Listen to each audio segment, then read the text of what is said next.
बाबा आपके चरणों में प्रणाम। एक छोटा सा सवाल है। हमने पहले 7 चक्रों के बारे में जाना, उसके बाद हमने हारा के ऊपर कुछ ज्ञान प्राप्त किया। तो जो हमारा दूसरा चक्र है स्वाधिष्ठान, और जो हारा है उसमें क्या फ़र्क है? क्या वो दोनों एक ही स्थान पे हैं कि उनके स्थान में भी थोड़ी भिन्नता है? ये सवाल। भारतीय योग प्रणाली में जिन चक्रों का वर्णन है, चीनी और जापानी ताओवादी और जैन सद्गुरुओं ने जो खोजबीन की है वो अलग ढंग से की है।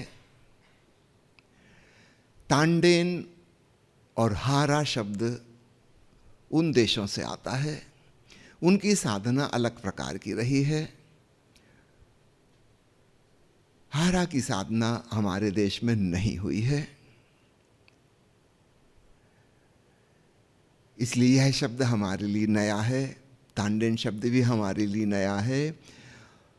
तो कहने को हम कह सकते हैं कि लगभग स्वाधिष्ठान के निकट उसकी पोजीशन है, पर एग्जैक्टली वह नहीं है। ऐसा समझे स्वाधिष्ठान और मणिपुर के बीच में कहीं है। ओशो इशारा करते हैं नाभि के 2 इंच नीचे, अप्रॉक्सीमेटली है। हमारी ऊंचाई अलग अलग है, वो 2 इंच सबके लिए 2 इंच नहीं होंगे। एक औसत बात कही गई है। सभी चक्रों की बात जो कही जाती है, याद रखिएगा कि औसत बात कही गई है, इशारा किया गया है, संकेत किया गया है, वो एग्जैक्ट लोकेशन नहीं है। आपको स्वयं ही थोड़ी खोजबीन करनी होगी। उससे थोड़ा ऊपर नीचे हो सकता है, आगे पीछे हो सकता है। तीसरे नेत्र के बारे में तो स्पष्ट है, शास्त्रों में भी वर्णन है कि जैसे जैसे आज्ञा चक्र की साधना की जाएगी, क्रमशः उसकी पोजीशन नीचे की ओर खिसकेगी। पहले वह माथे में भ्रकुटी मध्य में कहीं ऊपर होगा, धीरे धीरे वह भ्रकुटी मध्य में आ जाएगा और भी हल्का सा नीचे जा सकता है। साधना के द्वारा इनकी पोजीशन बदल भी जाती है। मैं आपसे विशेष अनुरोध करना चाहूँगा कि ओशो ने हारा चक्र पर, तांडेन चक्र पर और पुराने प्रवचनों में इन शब्दों का जहाँ उन्होंने इस्तेमाल नहीं किया है, वहाँ उन्होंने नाभि चक्र शब्द का इस्तेमाल किया है। वो इसी का पर्यायवाची है। तो आप ओशो के आरंभिक प्रवचन और ध्यान प्रयोग पढ़ेंगे, सुनेंगे तो आप पाएंगे कि उन्होंने नाभि चक्र पर बहुत जोर दिया, बहुत ज़्यादा। और अंतिम 3-4 साल के ध्यान प्रयोगों में, प्रवचनों में उन्होंने पुनः नाभि चक्र पर जोर दिया। चाहे उसका नामकरण, चूँकि पश्चिमी लोग बहुत आ गए थे, जापानी लोग बहुत आ गए थे, तो उस भाषा में हारा उन्होंने कहा। इस पर बहुत जोर है। तो हम ओशो प्रेमियों के लिए यह बात विशेष रूप से ध्यान देने योग्य है कि ओशो का जहाँ इतना जोर है, आरंभ में भी और अंत में भी, बीच में अलग बात है। जब भी पतंजलि पे व्याख्यान दे रहे हैं, लंबी प्रवचनमाला चली, 100 प्रवचन, लगभग पौने 2 घंटे के, करीब करीब 250 घंटे बोले। निश्चित रूप से जब पतंजलि की शब्दावली और सूत्रों की व्याख्या कर रहे हैं तो पतंजलि की तरफ से करेंगे। आप ये नहीं समझना कि ये ओशो का ओपिनियन इसमें है। हाँ, अपने ढंग से उन्होंने इंटरप्रिटेशन किया, लेकिन सूत्र और शब्द पतंजलि के उपयोग किए और इस ढंग से बोला कि मानो पतंजलि ही बोल रहे हों। जब बुद्ध या महावीर या कृष्ण के ऊपर बोले हैं तो मानो बुद्ध, महावीर या कृष्ण ही बोल रहे हों, 100% उनके दृष्टिकोण से। हमको कहाँ कन्फ्यूजन हो जाता है, हम सोचते हैं कि यह ओशो के हृदय की बात है। ओशो के हृदय की बात खूब अच्छे से पकड़नी हो तो जब वे किसी सूत्र पे, किसी ग्रंथ पे नहीं बोल रहे थे 1970 के पहले, या तो उसको समझना, या अंत में उन्होंने केवल प्रश्नोत्तर लिए उनको समझना। एक दूसरा उपाय ओशो की बात पकड़ने के लिए, मान लो आप एस धम्मो सनातनो 125 प्रवचन ओशो के भगवान बुद्ध पे सुन रहे हो, एक प्रवचन सूत्र पर है, धम्मपद पर, अगला प्रवचन प्रश्नोत्तर है। अगर ओशो के दिल की बात पकड़नी हो तो प्रश्नोत्तर में से पकड़ना। जब बुद्ध के ऊपर बोल रहे हैं तो 100% बुद्ध की तरफ से बोल रहे हैं, उसमें बुद्ध की बात को वो कहीं नहीं काटेंगे। हाँ, प्रश्नोत्तर में हो सकता है उन्होंने अपना डिफरेंट ओपिनियन दिया हो बुद्ध से हटके।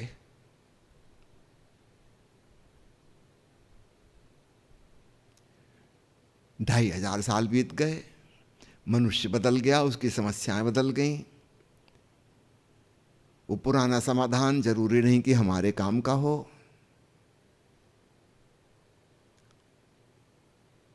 हमारी समस्या ही भिन्न है, हमारी बीमारी अलग है, व्याधि अलग है, हमारी औषधि भी भिन्न होगी। लेकिन वह बात आपको कहीं प्रश्नोत्तर में खोजने से मिलेगी। जब सूत्र पे बोल रहे हैं तो पूरी तरह सूत्र के पक्ष में, उसमें कहीं भी कोई विपरीत बात नहीं आएगी, वे किसी बात को काटेंगे नहीं। इस बात का ख्याल रखते हुए समझना। इसलिए मैं कह रहा हूं कि हमारे लिए विशेष स्मरणीय, जब ओशो किसी ग्रंथ की व्याख्या नहीं कर रहे थे, किसी सूत्र पर प्रवचन नहीं दे रहे थे, वो अपनी ही बात कह रहे थे, तो 1970 के पहले का जो साहित्य है हमारे लिए वह अत्यंत महत्वपूर्ण हो जाता है। अब मुश्किल यह है कि उस समय के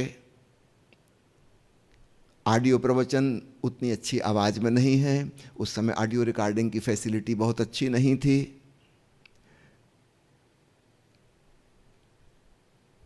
आपको किताब में ही पढ़ना होगा, या इस बात को समझ के कि माना कि रिकॉर्डिंग की आवाज़ बहुत अच्छी क्वालिटी की नहीं है, बैकग्राउंड नॉइस भी है, उस भाव से आप सुनेंगे तो फिर आप उसमें से काफ़ी कुछ ग्रहण कर पाएंगे जो ओशो के भीतर की असली बात है।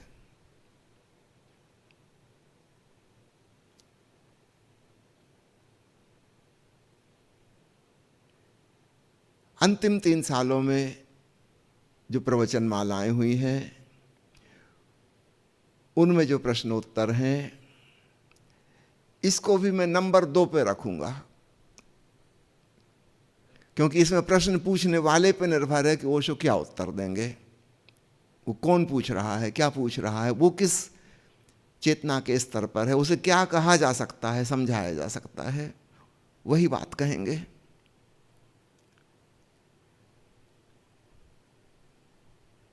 अब उदाहरण के लिए कल मैंने चर्चा की थी हरि ओम तत्सत, और ऐसी 5 किताबें हैं अंग्रेजी की जिनके नाम हिंदी, संस्कृत या तिब्बती भाषा के हैं। उन सब का मूल संदेश ओम ही है।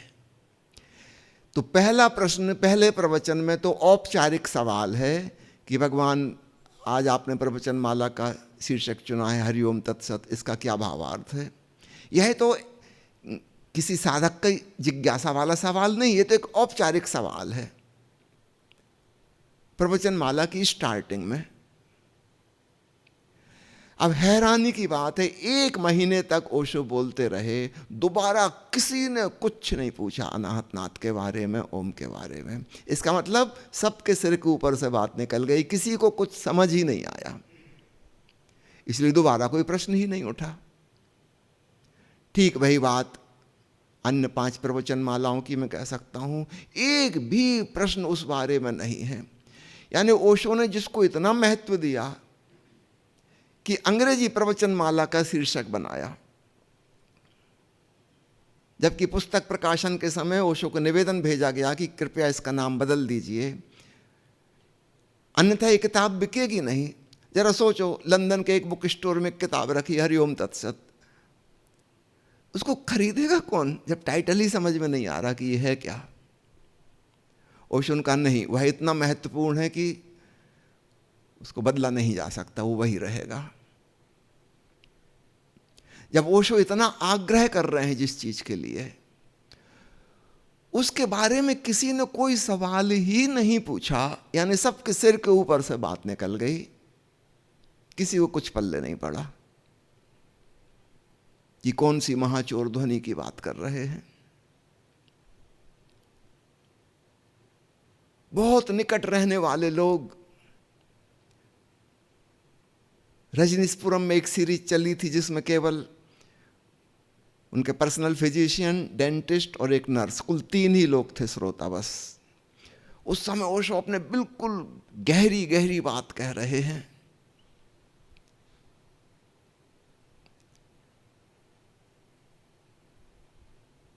एक सीरीज में ओशो ने केवल ओंकार ही ओंकार की चर्चा की, बार बार कहा कि मैं चेतना के उस उज्जवल उच्चतम शिखर पे हूं, गौरी शंकर पर, जहां ऐसी ध्वनि हो रही है मानो मधुमक्खियों का एक जत्था गुजर रहा हो। यह बात उन्होंने इतनी बार रिपीट की, और बार बार ओम मणि पद्मे हुम, आउट ऑफ कॉन्टेक्स्ट अचानक फिर कह दें ओम मणि पद्मे हुम।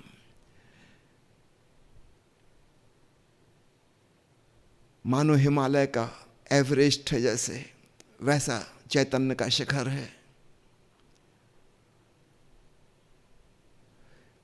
कमल के फूल जैसी खिलावट हो गई, पदम यानी कमल, खिलावट, आनंद का प्रतीक। ओम गुंजार की ध्वनि, नाद ब्रह्म, मणि चमक, आलोक, आत्मा का प्रकाश का प्रतीक। वहां ओंकार है, आलोक है, आनंद है। ओम मणि पद्मे हूं। इतनी बार ओशो ने रिपीट किया इसको कि बाद में जब वो किताब छपने गई, पता है उसका क्या शीर्षक रखा डॉक्टर अमृतो ने? Notes of a madman.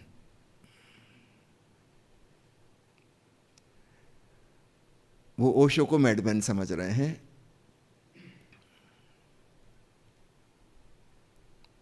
एक पागल आदमी की बातचीत, बेसिर पैर की बात। ओम मणि पद्मे हुम, लाखों मधुमक्खियों की गुंजार हो रही है। कहां की बात कर रहे हैं? किसी के कुछ पल्ले नहीं पड़ रहा। जब तक अनुभव ना हो जाए कोई भी नहीं समझ सकता। हम इस पर किसी पे नाराज भी नहीं हो सकते, किसी का कोई दोष भी नहीं है। वो क्या कर सकते हैं? उनकी समझ से बिल्कुल परे है।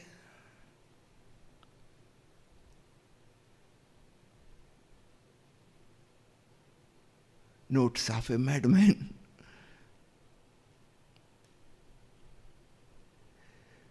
जब जब बहुत रहस्यपूर्ण अद्भुत बात कही गई, सामने से ऐसा लगता है जैसे दीवारों से बात कर रहे हों। इसलिए मैं कहता हूं, प्रश्नोत्तर सीरीज में भी बात के जो 3-4 सालों के हैं, उसमें आप पाएंगे कि ओशो ने अपनी तरफ से जो कहा वो तो ठीक, टाइटल को एक्सप्लेन किया, वो तो उन्हीं ने चुनी थी, तो वह तो निश्चित रूप से अत्यंत महत्वपूर्ण है। बाकी 1 महीना जो चलते रहे प्रश्नोत्तर, उसमें से बामुश्किल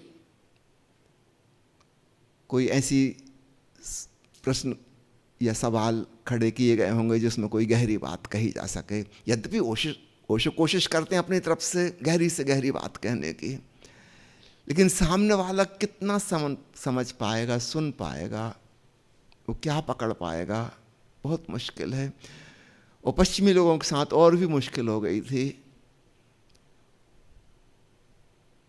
उनके कल्चर में, उनकी संस्कृति में अध्यात्म, ध्यान है ही नहीं। पश्चिम में जो धर्म प्रचलित हैं वे सब ईश्वर के मान्यता पर आधारित हैं, ज़्यादा से ज़्यादा वे प्रार्थना करते हैं। ध्यान का तो सवाल ही नहीं उठता।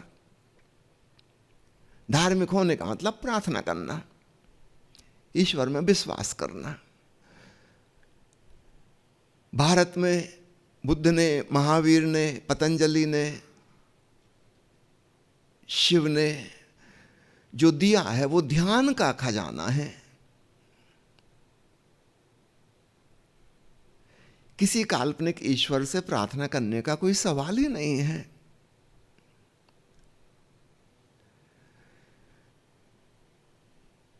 पश्चिम के आदमी को ध्यान पकड़ना ही बहुत मुश्किल है। ये उनके लिए एक नई और अजीब सी चीज है।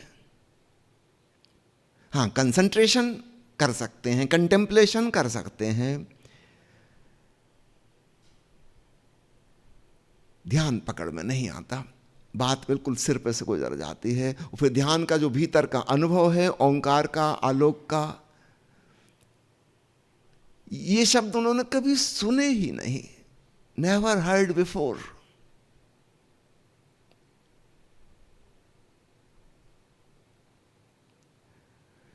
तो उनकी भी गलती नहीं। वो जो सवाल पूछते हैं बहुत सुपरफिशियल होते हैं, अधिकांश साइकोलॉजिकल सवाल होते हैं।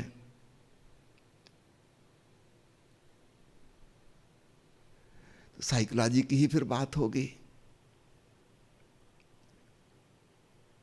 चैतन्य की चर्चा नहीं हो पाएगी।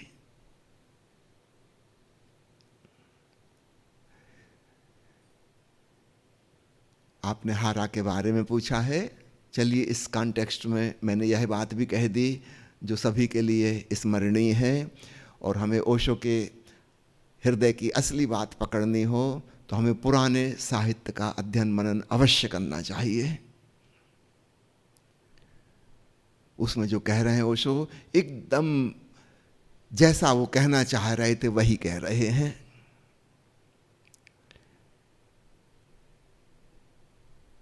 सत्य उजागर हुआ है अपनी परिपूर्णता में।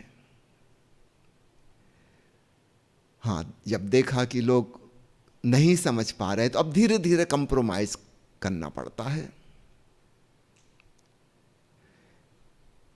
पहले बिल्कुल शुद्ध सत्य का उद्घाटन हो जाएगा,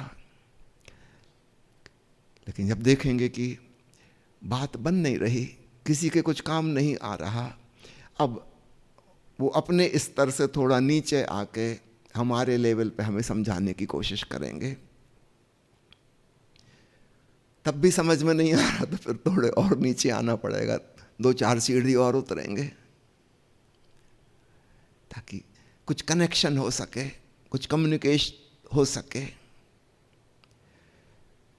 फिर कोशिश की उन्होंने 1981 में कि जो मैंने कहना था कह दिया, अब मौन सत्संग शुरू होगा। उनकी आशा, उनकी उम्मीद थी कि बहुत लोग अब सीधे सीधे ओंकार में डूब पाएंगे, और इसलिए अंतिम जो दर्शन डायरी प्रकाशित हुई उसको बड़े शीघ्रता से प्रकाशित करवाया था। यानी 24 मार्च को आखिरी दर्शन डायरी का चैप्टर लिखा गया है, और 15 दिन के अंदर उनका इसको पब्लिश करो। उसका नाम रखा उन्होंने the sound of one hand clapping. Omkar को जैन फकीरों की भाषा में ऐसा कहते हैं, हमारे यहाँ कहते हैं ना अनाहत, यानी बिना आहत, बिना चोट के उत्पन्न हुई ध्वनि। वही बात है, एक हाथ की ताली, वही बिल्कुल सीधा सीधा लिटरल मीनिंग, एक हाथ की ताली अर्थात अनाहत नाद। दूसरा हाथ है ही नहीं, चोट किस पर लगेगी। और उस किताब में वो अंतिम 24 दिन ओशो ने रोज रोज एक ही बात समझाई है। कई बार तो ऐसा हुआ, एक दर्शन में एक बार नहीं, 2 बार 3 बार वही बात समझाई है, the sound of one hand clapping.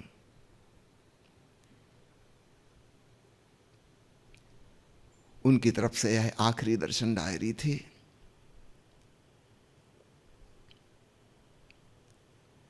फिर मौन सत्संग शुरू हुआ। उसकी प्रणाली वही थी कि संगीत फिर मौन, ताकि संगीत सुनने में हम श्रवण में मगन हो जाएं और फिर अचानक संगीत बंद हो जाए। और हम सुनने में मगन थे तो हमें ओंकार सुनाई देने लगे। पूरा आयोजन ओंकार में डूबने के लिए।